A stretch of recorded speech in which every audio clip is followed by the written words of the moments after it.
เรียนจบอยู่ในประเทศลาวแต่ว่าเงินเดือนล้านปลายพี่น้องตอนสิเข้าเรียนตอนสิเรียน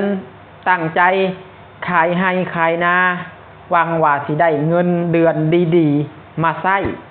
หวังว่าสิพัฒนาตัวเองให้ดีขึ้นพี่น้องแต่แล้วความฝันที่คิดไว้วางเป้าหมายไว้บ่ได้ตามใจพี่น้องเอ้ยเงินเดือนเรียนอยู่ไทยเนาะเป็นพนักงานหรือว่าเป็นครูเรียนสูงแต่ว่าเงินเดือนล้านปลาย2 ล้านพี่น้องเงินเดือน 3,000 บ่พอกินพี่น้องเอ้ยก็เลยเฮ็ดให้หน้าของเบาวินนี่หรือว่านาบ่าวของเบาวินเองเนาะออกจากที่เรียนต่อนะเรียนเป็นครูหั่นนะพี่น้องเรียนครูหั่นนะออกจากเป็นครูมาเฮ็ดเวียกอยู่ประเทศไทยต่อพี่น้องเพราะว่าอยู่ลาวเรียนสูงอยู่แต่ว่าเป็นครูแต่ว่าเงินเดือนบ่ฮอด2 ล้านล้าน8ล้าน7พี่น้องเงินเดือน 2,000 ปลาย 3,000 และบัดนี้ทางครอบครัวมีภาระได้พี่น้องเฮาก็บ่แม่นคนห่างคนมีเนาะคนที่ว่าทุกข์ยากจนคือกันและบัดนี้นาบ่าวของนาวินน่ะตัดสินใจออกจากครูมาเฮ็ดเวียกอยู่ประเทศไทยต่อพี่น้องเอ้ยกราบสบายดีสวัสดีครับผมพ่อแม่พี่น้องเมื่อสักครู่สักคนเนาะพี่น้องเนาะมาพบพ่อกับวินบ่าวเล่าคนเก่าคนเดิมอีกแล้วพี่น้องเอ้ยมื้อนี้ก็บ่าววินกับมีเรื่องเล่าที่อยากมานำเสนอให้พ่อแม่พี่น้องได้รับฟังอีกคือเก่าพี่น้องเอ้ยเรื่องเล่านี่ก็คือเป็นญาติของบ่าววินเองเนาะเป็นหน้าของบ่าววินเองเพิ่นนั่นได้เรียนจบ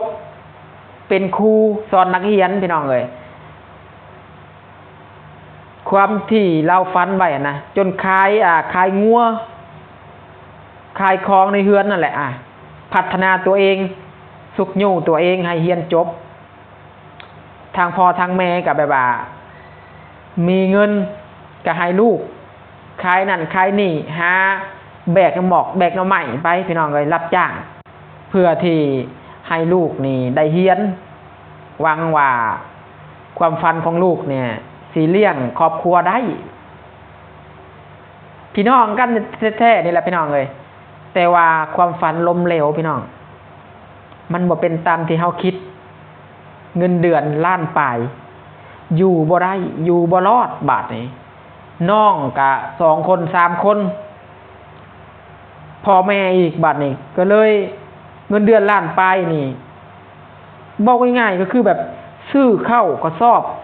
สอบเดียวกับหมดละได้พี่น้องบอกง่ายๆนะบอกตรงๆซื้อข้าวสารกระสอบเดียวนี่ก็หมดแล้วพี่น้องเอ้ยอีหลี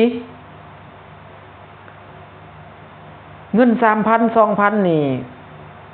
เงินล้านปลายนี่บ่สามารถเลี้ยงในครอบครัวเฮาได้นะพี่น้องบ่เฮ็ดให้บ่สามารถเฮ็ดให้ครอบครัวเติบโตได้เด้พี่น้องบ่สามารถให้อนาคตเฮาเองได้อีหลีพี่น้องเบาวินก็เห็นหลายคนแล้วพี่น้องแต่ว่ามาเจอกับญาติของหน้าของเบาวินเองนี่เบาวินก็ยังโอ้ปานนี้เลยบ่พี่น้องเอ้ยเรียนจบตอนเรียนก็ขายนั่นขายนี่ใส่คิดว่าสิได้เงินเดือนสูงๆเงินเดือนดีๆมาอุดหนุนในครอบครัวผลสุดท้ายแล้วทุกสิ่งทุกอย่างพังหมดบ่เป็นตามความฝันพ่อแม่นี่ผิดหวังพี่น้องเอ้ยตัดสินใจมาเฮ็ดเวียกอยู่ในประเทศไทยออกจากครูแล้วมาเฮ็ดเวียกอยู่ในประเทศไทยเงินเดือน12,000พี่น้องเดือนแรกนะเฒ่าแก่คนไทยจ้างเงินเดือน12,000มันแตกต่างกันหลายกับเงินเดือนบ้านเฮาพี่น้องก็เลย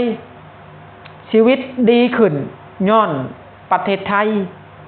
ทุกมื้อนี้เราก็อยู่ในประเทศไทยได้พี่น้อง8 ปีแล้ว8 ปี9 ปีแล้วจนได้ลูกได้เต้าในประเทศไทยนี่พี่น้องเอ้ยลูกก็เกิดอยู่ประเทศไทยนี่เกิดอยู่โรงพยาบาลนี่อยู่เมืองไทยนี่จนเราว่าถ้าอยู่บ้านนั่นเราว่าบ่มีอนาคตแน่นอนเราว่าค่อยสอนนักเรียนมา3 ปี4 ปีแล้วว่าบ่สามารถซื้อของเป็นของตัวเองได้แล้วว่าซื้อมักพริกปิ้งนัวซื้อนี่ก็หมดแล้วเงินล้านปลายมาเปรียบเทียบใส่เงินไทย1,000 กว่าบาท 2,000 มันอยู่บ่ได้พี่น้องบาทนี้นี่แหละพี่น้องอันนี้บ่าววินบ่ได้ดูถูกนะบ่าววินเว้าความประสบการณ์ที่ญาติของบ่าววินเองเรียนจบเนาะแต่ว่าบ่ตรงๆล่ะเรียนจบแต่ว่าบ่มีประโยชน์เนาะบ่มีประโยชน์ก็คือแบบว่ามันบ่สามารถเฮ็ดให้ครอบครัวเติบโตได้เข้าใจบ่เงินเดือนพอสำนั้นเงินเดือนดีบ่มันก็ดีแต่ว่าเฮาล่ะมีภาระหลายบ่สามารถเลี้ยงคนในครอบครัวได้เข้าใจบ่พี่น้องให้เข้าใจมองนี่นะพี่น้องนะผู้ใดมีภาระหลายๆเนี่ยคนนั้นจะเข้าใจเนาะพี่น้องว่าเงินเดือนซำนี้เฮ็ดหยังได้แน่หรือว่าเฮือนหลังนั้นบ่มีข้าวกินทุกข์ยากจนเป็นหนี้เป็นสินซื้อซะข้าวกระสอบนึงหมดไปแล้วนะเกือบหมดแล้วเงินเดือนเจ้าซื้อมึกพริกปิ้งนัวซะโล2 โลหมดแล้วในไสและอนาคตบ่มีเงินเก็บอยู่ไสบ่มีพี่น้องแล้วมาเปรียบเทียบใส่ประเทศไทยเงินเดือน10,000 กว่าบาทก็อยู่ได้พี่น้องอยู่ได้ทุกมื้อนี่เราบ่เมื่อบ้านได้เมื่อบ่เมื่อแต่ว่าไปๆมาๆเราว่าโดยที่เราเฮ็ดงานอยู่ประเทศไทยแล้วบัดนี้ได้ดีกว่านะแบบว่าได้เงินหลายพี่น้องเอ้ยได้เงินหลายบัดนี้เราเริ่มเห็นอนาคตของตัวเองจากที่ว่าเราบ่เคยได้หยังพอเรามาเฮ็ดเวียกอยู่ประเทศไทยบัดได้ทั้งรถได้ทั้งที่ดินซื้องัวว่าไว้อีกพี่น้องเอ้ย7-8 โตอยู่บ้านพู่เฮ็ดเฮือนเฮ็ดศาลอีกหลังบักใหญ่มาจากประเทศไทยพี่น้องเอ้ยบ่แม่นว่ามาจากที่ว่าเราเรียนจบได้บ่แม่นได้เราเรียนจบแต่ว่าบ่มีหยังบัดสิได้ย้อนประเทศไทย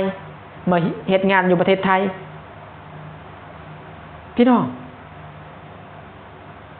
มันแตกต่างกันหลายนี่พี่น้องเนาะอยู่บ้านเฮากับอยู่พังไทยนะบ่าววินบ่ได้ว่าบ้านเฮานี่เงินเดือนน้อยนะแต่ก็หลายบ่หลายแต่ว่าเฮาพูดถึงที่สำหรับผู้มีภาระหลายนะพี่น้องมันก็อยู่บ่ได้แม่นบ่พี่น้องผู้ใดบ่มีภาระก็อยู่ได้พี่น้องเอ้ยล้านนึงก็อยู่ได้ถ้าบ่มีภาระตัวคนเดียวจังซี่น่ะบ่มีหนี้บ่มีสินน่ะล้านเดียวก็อยู่ได้แต่ว่าผู้ใดมีภาระจังซี่น่ะภาระหลายเป็นหนี้เป็นสินข้าวกินบ่มีเลี้ยงน้องเลี้ยงพ่อแม่จังซี่น่ะบ่สามารถอยู่ได้พี่น้องเอ้ยนี่แหละพี่น้องบ่าวเว้นก็เลยแบบว่าอยากมาเตือนพี่น้องพ่อแม่พี่น้องเฮานะว่าเฮ็ดงานในประเทศไทยนี่พี่น้องตั้งใจเฮ็ดโลดพี่น้องตั้งใจทำมาหากินอย่าคิดทรยศเพิ่นอย่าคิดเฮ็ดใส่บ้านเมืองเพิ่นเฮาเฮ็ดงานไปโลดถ้าเฮาเฮ็ดเวียกอยู่ประเทศไทยนะบ่เว้นรับรองเลยว่า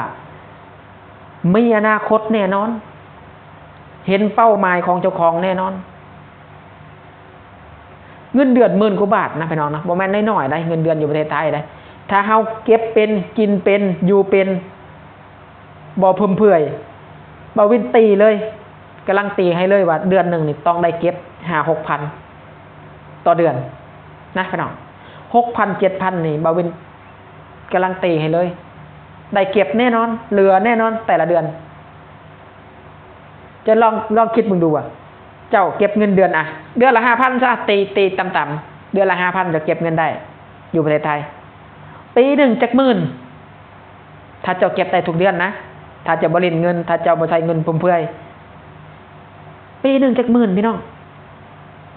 นี่แหละอนาคตของเฮาความหวังของเฮาก็คือแบบว่ามีแต่ประเทศไทยนี่แหละที่เฮ็ดให้เฮานี่มีชีวิตชีวาดีขึ้นเฮ็ดให้ชีวิตเฮานี่เปลี่ยนเริ่มเห็นจุดหมายปลายทางของเจ้าของพี่น้องเชื่อบ่โอเคนะพี่น้องเนาะคลิปนี้ก็ฝากทุกคนคอมเมนต์เข้ามาเนาะคิดเห็นจังไดหรือว่าบ่าววินเว้ายังผิดบ่าววินต้องกราบขอโทษเด้อพี่น้องเอ้ยแล้วก็ฝากทุกคนกดไลค์กดแชร์กดติดตามกดกระดิ่งกดแจ้งเตือนให้วินเบาเล่าหน่อยเด้อพี่น้องเด้อคลิปนี้ก็ขอจบคำว่าสบายดีและสวัสดีครับ